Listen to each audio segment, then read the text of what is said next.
মেরাজের রজনীতে যে নামাজ নামক ইবাদত আল্লাহ দান করেছেন, তাই সারা রাত্র আমরা কোরআন তেলাওয়াত, তাসবিহ তেলাওয়াত, ইবাদত বন্দেগীর মধ্য দিয়ে আমরা কাটিয়ে দেই।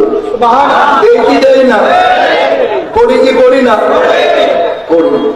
এখন অনেকেই বলে, আমি ওনাদের বিরুদ্ধে বলছি না, ওনাদেরটা নিয়ে ওনারা থাকবে, আমার বিরুদ্ধে আমারটা নিয়ে আমি থাকবো। কি বলেন? আকীদার ব্যাপার আছে তো, কি বলেন? হ্যাঁ, অনেকেই বলে মেরাজের রজনীতে ইবাদতের দরকার নাই, আল্লাহ রাসূল মেরাজ করছে বিদায় আমাদের লাভ কি? আমরা ওই এশার নামাজের পর ঘুমাইলে তো চলে, বলে কি বলে না? বলে কি বলে না? আমি বলবো মেরাজের রজনীতে ওই এশার নামাজ পড়ে ওনারা আরামসে ঘুমাবে, ওনাদের কোনো সমস্যা নেই।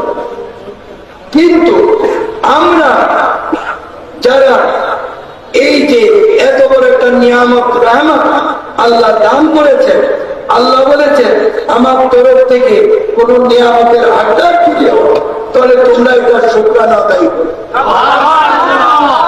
তাই আল্লাহ শুকরিয়া স্বরূপ আমরা সারা রাত্র ইবাদত বন্দেগীর মধ্যে মেরাজের রজনী